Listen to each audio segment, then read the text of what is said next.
इस वीडियो में हम एक क्वेश्चन सॉल्व करने वाले हैं जो कि है differentiate y is equal to e raise to the power root of cot x and इसको हम डिफरेंशिएट करके dy बाई डी एक्स निकालना चाहते हैं. Definitely differentiate with respect to x. तो इस क्वेश्चन को सॉल्व करने के लिए सबसे पहले आपको लॉगरिथम का यूज़ करना पड़ेगा. तो हमको दोनों तरफ में लॉग लगाना पड़ेगा. ओके तो हमें क्या मिलेगा, log of y is equal to log of e raise to the power cot x. Fine, ये हमको मिल गया.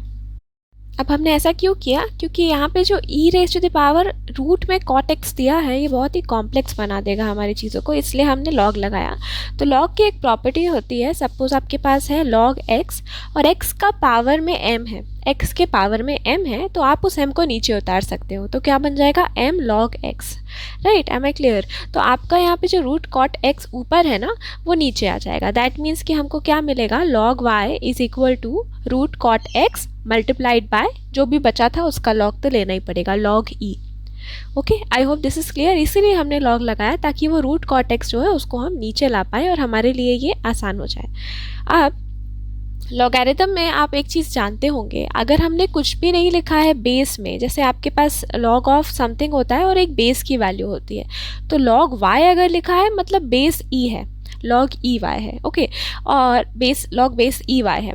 अगर लॉग हमें बेस लेना है 10, लॉग लेना है और उसके लिए जो बेस की वैल्यू है वो 10 है, तो आप स्पेसिफिकली वहाँ पे मेंशन दिया रहेगा कि लॉग बेस 10y. ओके, तो कुछ भी मेंशन नहीं है तो मतलब कि नेचुरल लॉग है और बेस e है लॉगरिथम का. ठीक है, तो log y log base e y होता है. वैसे ही यहाँ पे आपको देखिए ध्यान से, अभी तक जहाँ हम पहुँचे हैं वहाँ पे log y ही दिया है, log e ही दिया है, मतलब कि बेस 10 नहीं मेंशन्ड है. डिफ़ॉल्ट में हमको नेचुरली बेस ले लेना है, डिफ़ॉल्ट में हमको नेचुरली बेस ले लेना है e, तो हमने बेस e ले लिया. Fine, log base e y is equal to root cot x log base e. Okay, तो आप लॉग की एक और प्रॉपर्टी होती है, ये जो आपको दिख रहा है लॉग ऑफ e और उसमें बेस की वैल्यू e है, इसकी वैल्यू हमेशा 1 होगी. फाइन, तो इसलिए log base e of e is 1, तो हम यहाँ पे उसकी जगह पे 1 लिख देंगे. अब देखिए हमारे पास क्या बचा, log base e y is equal to root cot x, ये बचा हमारे पास. अब इसको हम डिफ्रेंशिएट करेंगे both sides with respect to x. तो सॉल्व करते करते आपको इस पॉइंट तक लेके आना है, तभी फिर आप इसका डिफ्रेंशिएशन कर पाओगे. ठीक है, नेक्स्ट देखते हैं, जब हम अगर दोनों तरफ यहाँ पे डिफ्रेंशिएशन करेंगे तो आपको मिलेगा d by d x of log base e y is equal to d by d x of root cot x. Okay, तो अब जब आप log y का डिफ्रेंशिएशन कर रहे हैं इसमें कोई x का टर्म नहीं है. ठीक है, x का टर्म नहीं है, इसीलिए आप पहले log y का जो नॉर्मल फॉर्मूला लगता है अगर आप उसको डिफ्रेंशिएट करेंगे तो क्या आएगा, 1 बाय वाई आएगा. ओके, वो लिखिए 1 बाय वाई.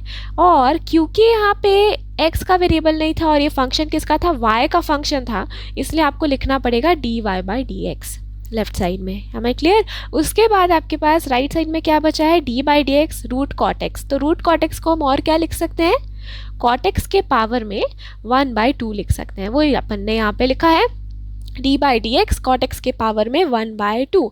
तो 1 by y d y by d x is equal to 1/2 cot x power में 1/2 माइनस 1. अब यहाँ पे क्या हुआ, अचानक से ये क्या आ गया है, जब अपन डिफ्रेंशिएट करते हैं, सपोज कोई पर्टिकुलर फंक्शन है उसके पावर में कोई नंबर है, ठीक है, तो आपको डिफ्रेंशिएशन का एक फॉर्मूला पता होगा, D by d x of x की पावर में n है अगर, तो n नीचे आ जाएगा, n मल्टीप्लाइड बाय x के पावर में क्या हो जाएगा, 1 माइनस कर दोगे, n माइनस 1 हो जाएगा. ठीक है, तो d by d x of x raise to the power n is equal to n into x raise to the power n minus 1. इसीलिए यहाँ 1/2 नीचे उतर गया, कॉट एक्स आ गया और पावर में 1/2 से 1 माइनस कर दिया, 1/2 माइनस 1. आई होप क्लियर है. नेक्स्ट आगे देखो, यहाँ पे एक और टर्म आया, ये क्यों आया है, d by d x of cot x हमने फिर से यहाँ पे क्यों लगाया. तो देखिए आपके पास यहाँ पे दो फंक्शंस थे, एक आपका डिफ्रेंशिएशन कर रहे हो तो x के पावर में कोई कांस्टेंट है 1/2 है, x के पावर में n है.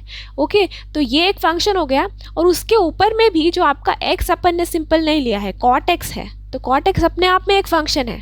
तो आपके पास यहाँ पे फंक्शन ऑफ जी एक्स जैसा कुछ दिख रहा है. तो फंक्शन ऑफ जी एक्स का जब भी अपन डिफ्रेंशिएशन करेंगे तो यहाँ पे जी एक्स क्या है, जी एक्स है कॉट एक्स और फंक्शन ऑफ जी एक्स क्या है, कॉट एक्स के पावर में 1/2 है।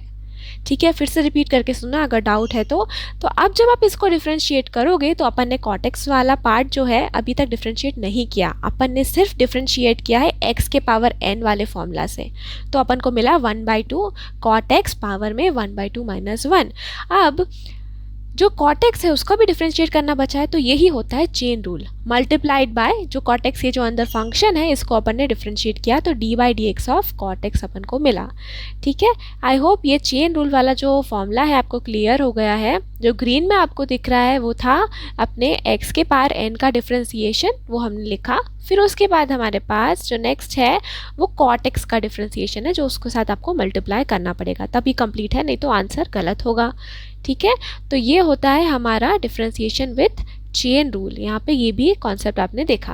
अब d/dx ऑफ कॉट एक्स तो सबको पता है, डायरेक्ट फॉर्मूला है minus cos x square x, ये आपने यहाँ पे लिख दिया।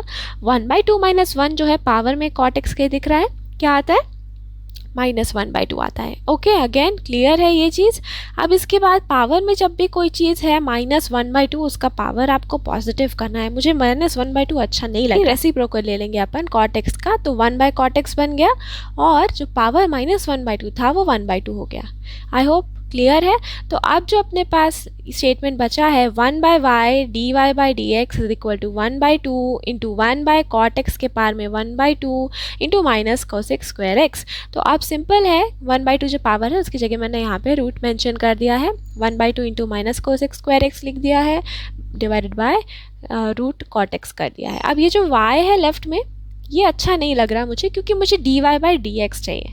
तो अगर ये जो 1/y है इसको मैं राइट साइड ले जाऊंगी तो मुझे dy/dx मिल जाएगा। y लेफ्ट में यहाँ डिवाइड हो रहा है तो राइट में जाके मल्टीप्लाई हो गया, तो जो भी राइट में था उसके साथ ये मल्टीप्लाई हो गया। अब ये y की वैल्यू क्या है, y को ऐसे एज इट इज नहीं छोड़ सकते, x के टर्म में ही होना चाहिए आंसर, क्योंकि हमने x के रिस्पेक्ट में डिफ्रेंशिएट किया है। तो y की वैल्यू याद करिए e⁻√ cot x था, करेक्ट है। तो इसलिए अपन ने यहाँ पे लिखा dy/dx is equal to e⁻√ cot x into 1/2 multiplied by minus cos x square x divide by root cot x। ये ही हमारा फाइनल आंसर है। जो डिफ्रेंशिएट हमें करना था फंक्शन को, हमने उसे डिफ्रेंशिएट कर लिया। होपफुली आपको ये वीडियो हेल्पफुल रहा होगा। कोई डाउट आता है तो ज़रूर कमेंट करें, और अगर फिर भी आपको क्लैरिटी नहीं मिल पाती है सपोज, तो आप वीडियो को वापस से देखिए, देन आपको क्लियर हो जाएगा। Thanks a lot for watching this video and I will see you guys in the next video.